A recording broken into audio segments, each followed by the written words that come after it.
আবারও নতুন একটি ব্লগ নিয়ে আপনাদের মাঝে হাজির হলাম। আসসালামু আলাইকুম। হ্যালো এভরিওয়ান, সবাই কেমন আছেন? আশা করি আলহামদুলিল্লাহ সবাই ভালো আছেন। আলহামদুলিল্লাহ আমরাও ভালো আছি।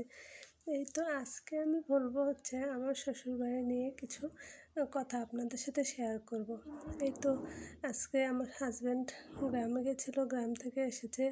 গ্রাম থেকে আসার পর এই তো নিয়ে এসেছে হচ্ছে হাঁস, তারপরে দেশি মোরগ, এগুলো নিয়ে এসেছে।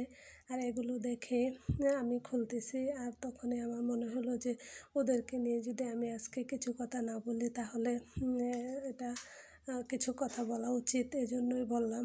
এই যে দেখেন, এই হাঁস মুরগি এগুলো আমার জায়ারা একবারে আমার জন্য পরিষ্কার টরিষ্কার করে পাঠিয়েছে। এতে তো আমি অনেক খুশি হয়েছি, কিন্তু আমার কাছে অনেক ভালো লেগেছে। কতটুকু ভালো মন মানসিকতা হলে এরকম যার জন্য হাঁস মোরগ তারপরে এভাবে পরিষ্কার করে পাঠানো হয়। আমি জানি না, ওদেরকে ধন্যবাদ দিলে হয়তো কম হয়ে যাবে, এজন্য আমি ওদেরকে ধন্যবাদ দিয়ে ছোটো করতে চাই না। ওদের মতো এত বড় মনের মানুষ হয়তো আমি কোনো দিন হতে পারবো না, কিন্তু ওরা আমাকে এতটা ভালোবাসে।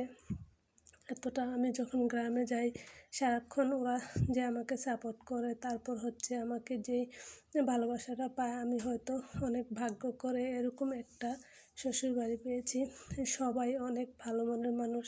আমার শ্বশুর শাশুড়ি বেঁচে নেই, ওদেরকে আল্লাহ যেন বেহেশত নসিব করে, আমিন। এই তো আমার শ্বশুরবাড়ি নিয়ে আপনাদের সাথে কিছু কথা বললাম।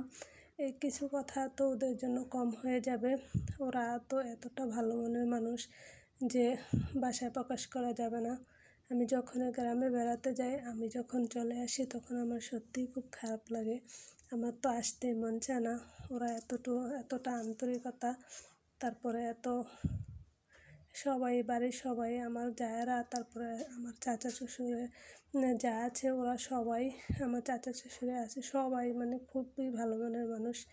তাই এই তো আজকে ভিডিওটা ওদের জন্য আমি একটু কথা বলে নিলাম। এই তো আজকে ভিডিওটা যদি ভালো লেগে থাকে তাহলে প্লিজ একটা লাইক দিয়ে দিবেন। আর যদি ইউটিউব থেকে দেখে থাকেন তাহলে সাবস্ক্রাইব করে নিতে পারেন, আর যদি ফেসবুক থেকে দেখে থাকেন তাহলে ফলো দিতে পারেন। আর যদি অলরেডি এই কাজটি করে থাকেন আপনাদেরকে অসংখ্য ধন্যবাদ। এই তো আজকে ভিডিওটি এখানেই শেষ করলাম।